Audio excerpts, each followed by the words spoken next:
me to handle this, or do we want to have a volunteer? What all are we recapping? Well, Inky wasn't. Yeah, I wasn't here. I wasn't able to watch any of the other ones, so I don't know what happened in anyone else's session. I guess yeah. everyone should kind of recap their own little sections. Yeah, that works for me. Going in chronological order, then I suppose. Andrea, want to give us a quick rundown of Hun's adventures? Okay. What was that? What? I was going to ask if we want to do the recap of the Bruce and Ren adventures as well. Oh, for new friends, yes. Yeah. Yeah. Well then, hey, I'm gonna be a lazy SGM. Inky and Nikki, do you two want to work together to recap your adventures? Yeah, so we are both going to search for the missing girl whose name is Christina. No, we were searching with Missy and Ren. I have not read. It's been a while. My name is bad. Yeah, we went to search for Ashley, and we went to the northern forest part of Hungry Hollow, which we encountered some children who wanted to follow us, which we diffused successfully. And then we went into the forest, and we went first to the abandoned mill, at which point we found a body that appeared to be someone who had gotten infected by one of the grip bees and had ripped it out, killing themselves, unfortunately. But it is evidence of, and it's somewhat decayed, so evidence of the grippies being around and possessing people for a while. We also found an astonishing amount of gold coins. We found 2 things of gold coins. Help me. Purely by Nikki and I both rolling exactly the same thing on a d20 and then a d8 roll. And some weapons. Did we find weapons? I think, if I'm remembering right, I think you did. I did not.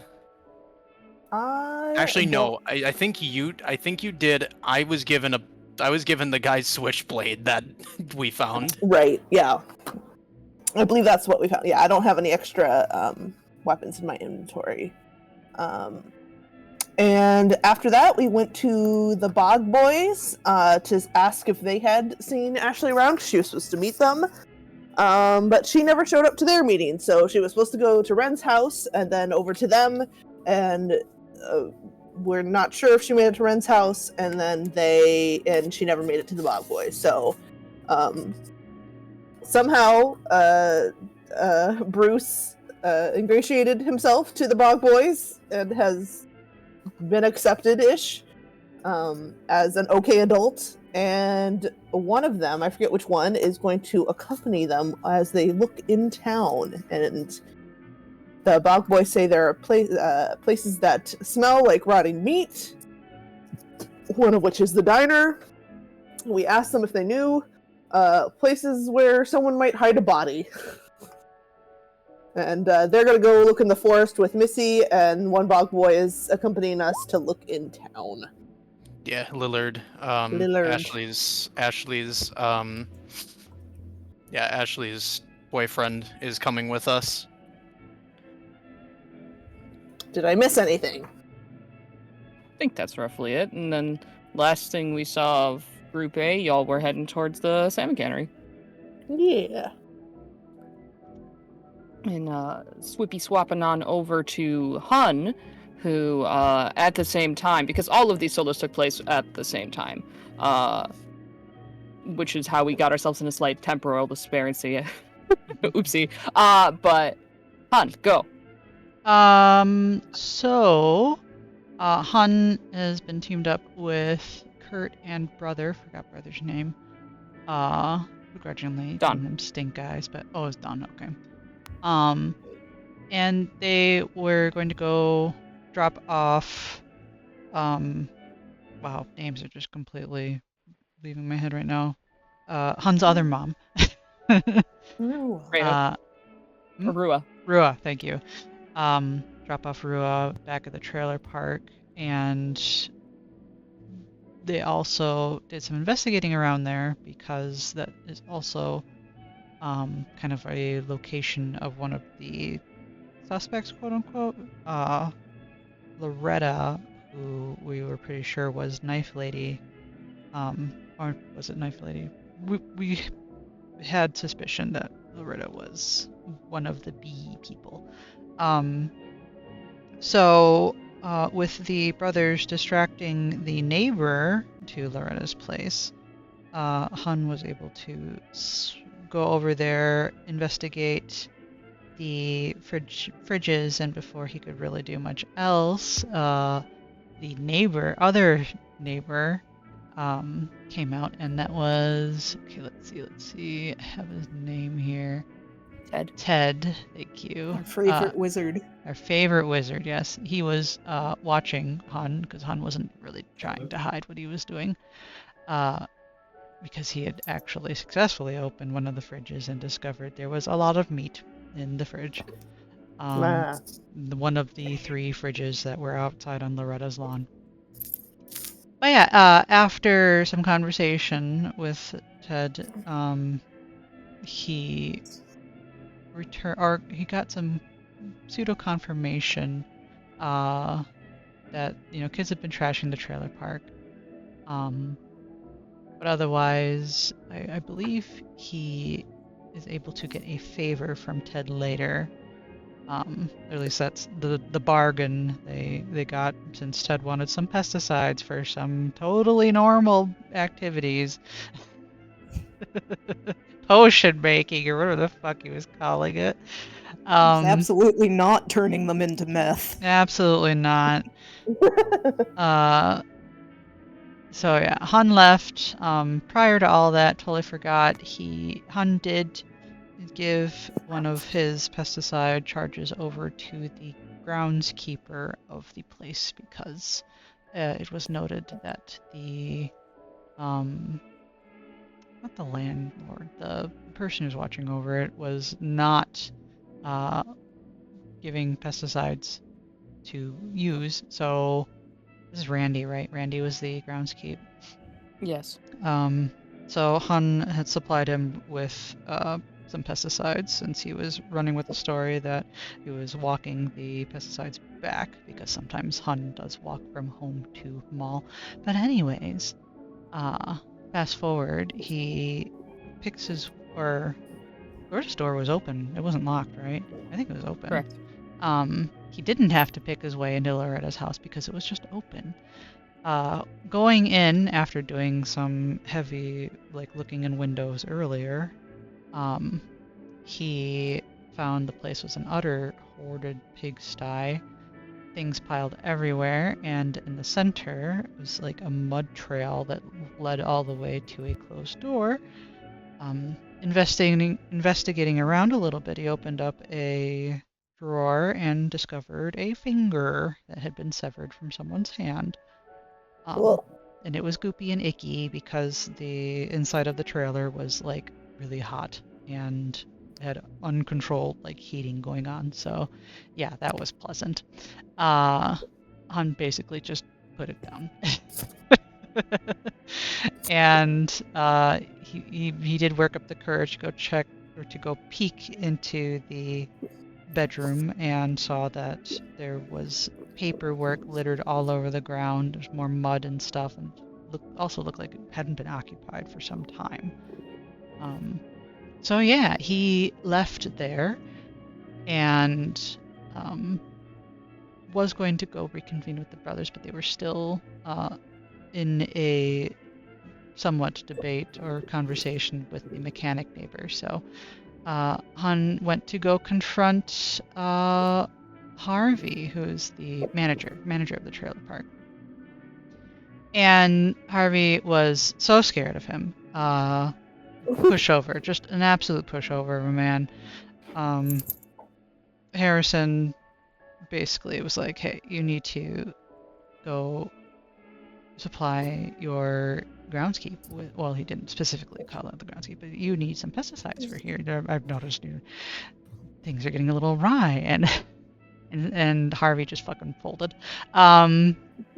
However, of note, Hun did notice that Harvey has where did I write it? Has a scar on the back of his neck. Whoa. Which is something that Hun will mention to others once he reconvenes. Otherwise, he left Harvey's office, he went to his car, and realized that someone had slashed his tires. So nothing else seemed amiss other than that. So he waited for the brothers to come back. They did. And when they did, he asked if they could supply him with a spare, which they started to supply him with. So in the meantime, he went back to Harvey's, and this was when he discovered the scar on the back of Harvey's neck, because he leaned really hard on Harvey to demand who did that, because obviously Harvey can see everything from where his building is, and he can absolutely see where Hun's car is.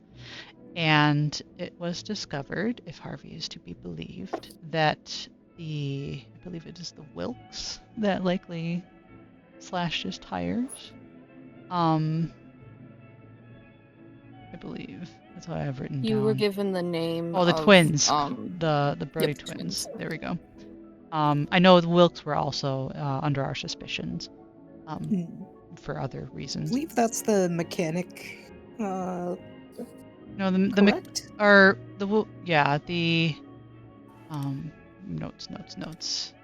The Colin It's Brody's son of the the- brother, the twins. They are sons of a mechanic, I believe. Yeah. Yes, the loud and angry Yes. mechanic who's been making a lot of noise lately. Yeah, which is why we suspect him in the first place, because of the whole character traits being exaggerated. So that's a thought. It was. But you haven't learned that yet. Yeah, I haven't. So, Han would have otherwise been super suspicious of Harvey for being an absolute cowering, bastard. But no, he just noticed the scar on his neck and was on his way. So yeah, I think that's pretty much it for Hun. From there, his intention is to go home to check on everything and then head over to convene with the doctors. Okay. Thank you. And then we pan over to said doctor. Go.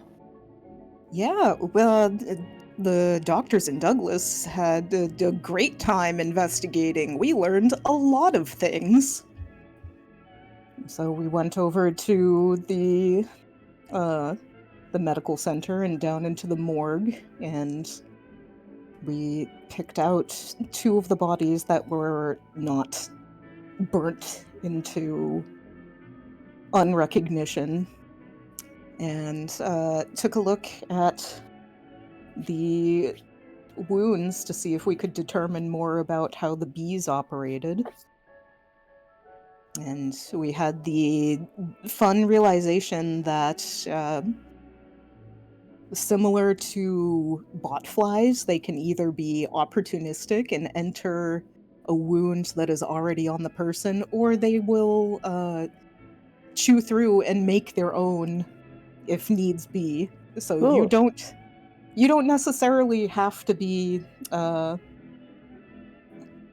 got by one of the other bee people. It is entirely possible you could just be infected if you were in a bad enough area with them. Let's see. We learned that they seem to cluster around the neck and spine area. They don't necessarily have to be directly over it. They can kind of wiggle and reposition themselves as long as they're close enough to get to the nerves in the spine. We also made the horrendous discovery that the bees seem to eventually start to break down their hosts and will, burrow out little honeycomb patterns out of their flesh.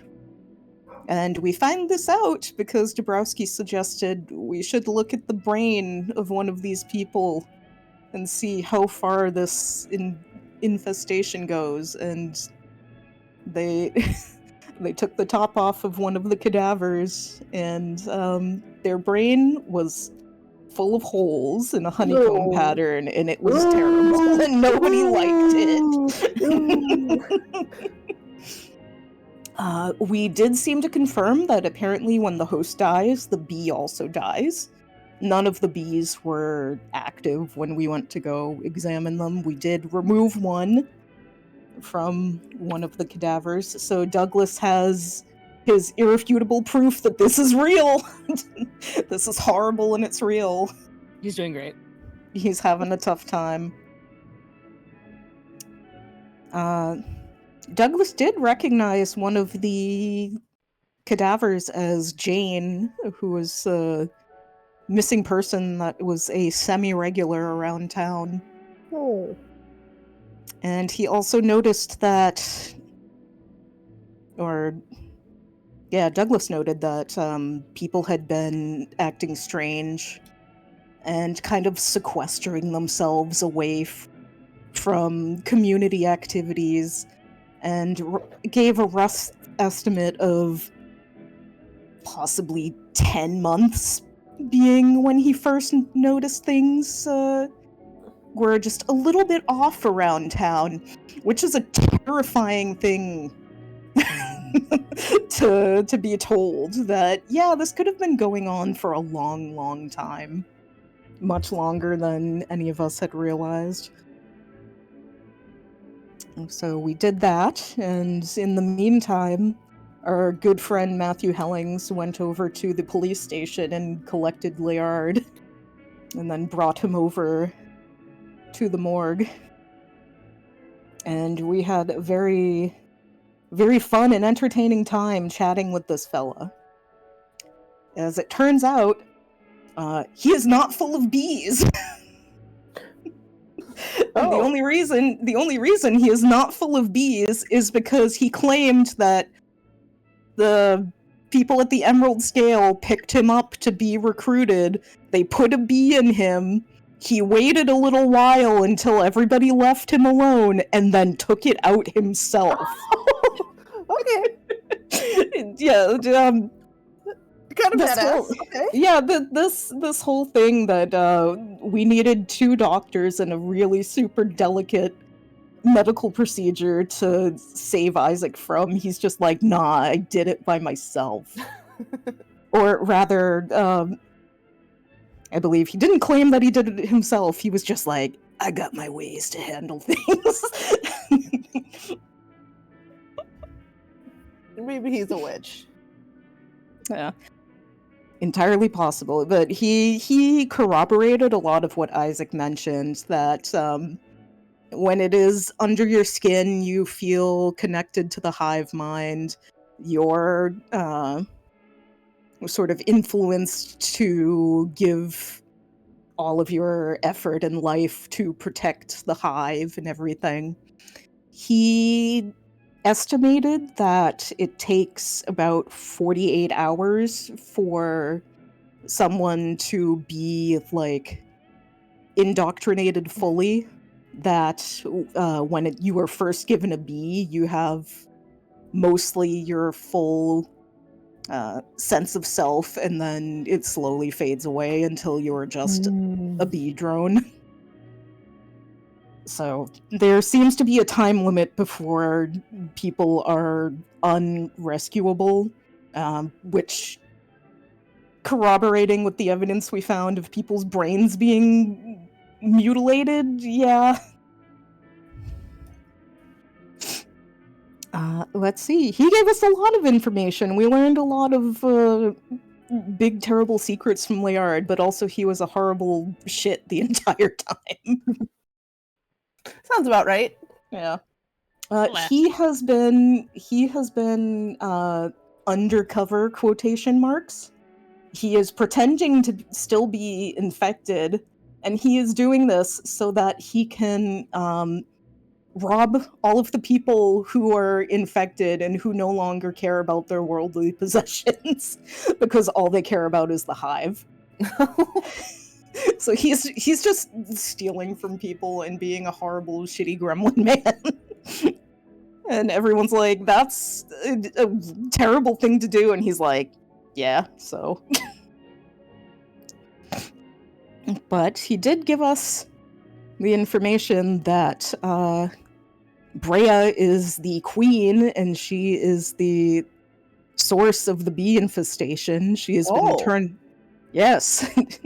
These are the things that he found out while he was in the hive at the scale.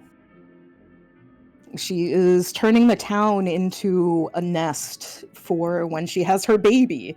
He doesn't know what's going to happen when she has her baby, just that it's going to be bad, and he suggested everyone who wasn't infected to leave before she has the baby shower, because something is probably going to go horribly wrong at that point.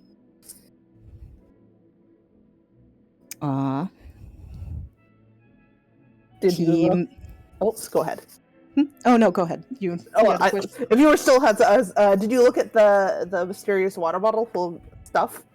We didn't because we were distracted by all of the. That makes sense. It sounded like you had a lot to deal with, emotionally and investigationally. Yeah, we investigated 2 corpses. Hellings showed up and was like, "I have our guy," and then we transitioned into interrogating Liard, which was mostly him being a little shit and like sitting on the. He was like sitting on the medical examination bench and kicking his feet and being like, "So what do you want to know?" But he explained that the Emerald Scale is fully infested. Anyone who works there, anyone who spends an extended amount of time there, and probably a lot of the people who have just passed through to spend the night, either they get recruited or, quote, they are made into mincemeat. So the scale is taking people and they are chopping them up to feed the bees. We on the bee side like to call it mulched. Yep. The bees use the meat to sustain themselves, and they also build hives from it. You said that when you are under the influence of bees, it highlights one core aspect of your personality. He said that one way to tell is if you're really familiar with people and you notice that there is like one singular thing that they are suddenly just exhibiting a lot more than they normally do. No! Not my clumsy girl! Yeah, probably very sad. I think that she was one of the first ones when we were like, oh no, it's probably got. No. The things he pointed out were, he's like, Katarina, she's a social butterfly. The bees, like, make that 10 times more. She would be joking and laughing around and like making people feel like they were at a nice family dinner, even if it was a funeral kind of thing. He's like, Gordon is super sensitive about his cooking and he's really grumpy, and now like if you even mention one thing is wrong, he'll go off on you. And he's like, come on, you must have noticed something weird when you said your friend got, and we were like, oh, Isaac's addiction got way worse, and he was just like, give me the tranquilizers, give me the drugs, give me the juice. The other tell for if somebody is a bee is they get super, like, excited and they fawn over Brea. So if you mention her in passing, they will just, like, completely reroute the conversation to gush about her and be like, oh, we love her so much, she's the greatest. He told us that there is a hierarchy of the bee people. Of people? Of people, yes. So they have people who are like high-ranking generals and recruiters who will go around and pick up people that they want to join the hive. Katarina is one of them. He thinks he's heard the name, but he hasn't met the man. He thinks Father Ramsey, who has been supposedly missing for quite a while, is another recruiter. There's hunters, or like the muscle of the hive, which are people who will go out and procure meat. One of the ones he mentioned for that was James, who is the exterminator in town. No. Okay. Because, yeah, that is... Yes, I said the same thing. I was like, oh, we gotta fucking tell Bruce about that, because you mentioned that. He was gonna go talk to him. That's bad. And then the other category he mentioned were scouts, who kind of like go around town and they listen in and they get all the gossip. And the Wilkes boys, he pointed out as scouts. So our little blonde bunch of flannel wearing. So they're not Southerners, but they always drift into being Southerners when they show up. Yeah, they do. That they were pointed out as scouts. So if the injury on the back of the neck isn't very apparent, those are two ways you can kind of gauge if you're in contact with a bee person. Okay. And now you have to explain this all back in character while you read Yes. He also gave us 2 locations that he knew were hive sites. So the scale is obviously one of them. Mm-hmm. And he said there is a place at the outskirts of town and the Sub Rosa in town are spots where they are taking people to turn them into mincemeat. Oh. And then he gave us a parting declaration that if we wanted to try and save someone, our best bet would be to try to get to Stafford, because he was being recruited. Oh. That the hive had picked him up yesterday, and they were probably turning him into a bee as we spoke. Bespoke. Unbee him. Yeah. And then So Layard charged he him was like- $200. Yes, Layard charged us $200. And then he's like, okay, that's all I'm gonna tell you. And Douglas is like, wait a minute. You know more than you're letting on. He's like, yeah.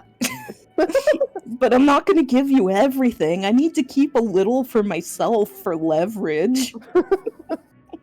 Which made fucking Helling super pissed, and he clocked Layard in the face, and Layard was like, oh, this is perfect, thanks.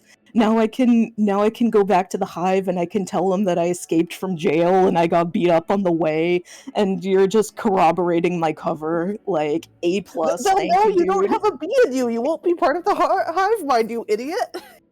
He left a portion of the bee. He's like, yeah, I left a little bit of the tail in there so that, just in case, maybe it'll help. He is pretending that he is still part of the hive. I believe he said Also, he like- detects as B because of it. He still has the He- like they get the vibe from him, and They we get the also vibe learned from with, him, yeah, Isaac but Solo that like they don't 100% know. Like they think you're bead, Yeah. and if they've sensed it once, like if you play it up, you can get away with it. Yeah. So he can no longer communicate with the hive, but he still gives off bee pheromones, essentially. So they're just like, yeah, you belong here, that's cool. Thanks for being... he knew that Isaac was going to get attacked, and he didn't do anything about it. He's just like, I'm not risking my skin for this guy and his kids. What an asshole. Yep, he's a big asshole. Moral of the story. We tried to put pressure on him at the end of the interaction where Peabody was like, so what do you think is going to stop us from finding a bee person and ratting you out because you just told us all this? And he was just like, oh, that's fun, this is great. I can get to them so much faster than you could, and I could just blow your whole little operation wide open and fuck up all your shit. Especially you, Hellings, you and your kid. Man, wouldn't that suck if your kid got fucking killed? And Hellings was about to murder this man in cold blood. Yeah. And then Layard was just like, alright guys, see you later, and he waltzed out of the medical center.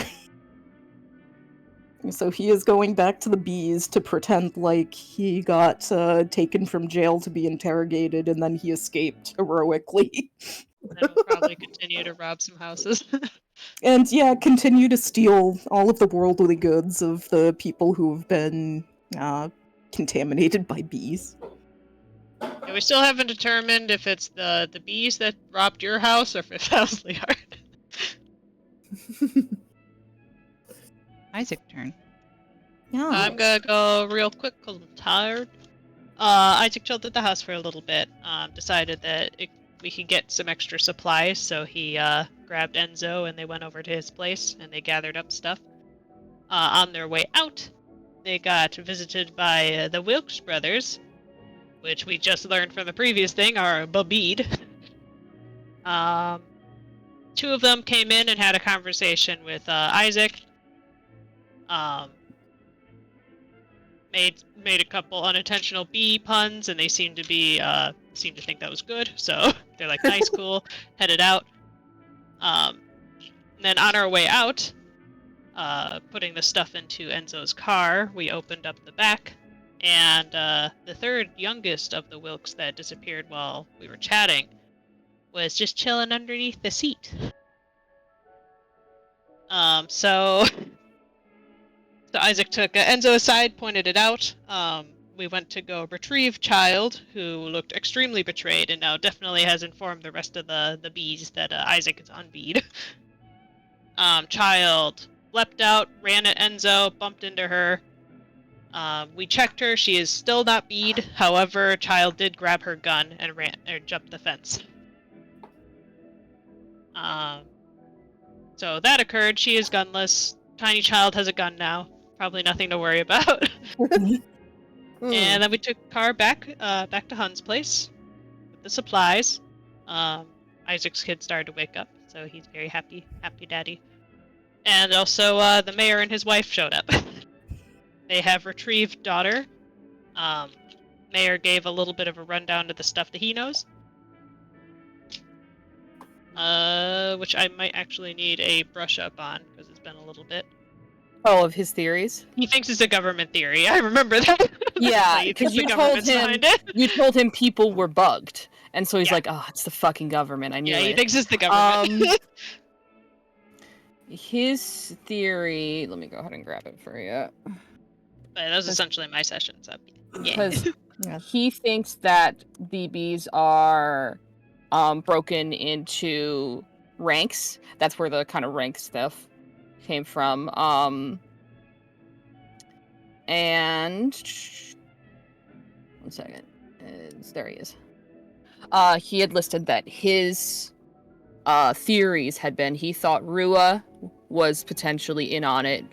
He thought she was a leader. He suspects and now has confirmation on Katerina Francis being one of the head lieutenants. He suspects Father Paul of being potentially in on it, and as he puts it, a quote, a lieutenant. And then he suspected Officer Stafford of being one of their foot soldiers. Did Isaac tell him about Brea? Because I think he was bead, so I think he knows too. I can't remember, to be completely honest with you. I don't know. I don't think so. Or actually, maybe. I think he did. Because you mentioned that, because then he was like, she left for a year. Yeah. So I think that's correct. And then you got a little bit of information concerning, him with his connection with Henry and Dawn, you now know is through war. Yep. So yeah, that's what you got. So that puts us pretty much up to snuff. We made it, fellas. Hooray!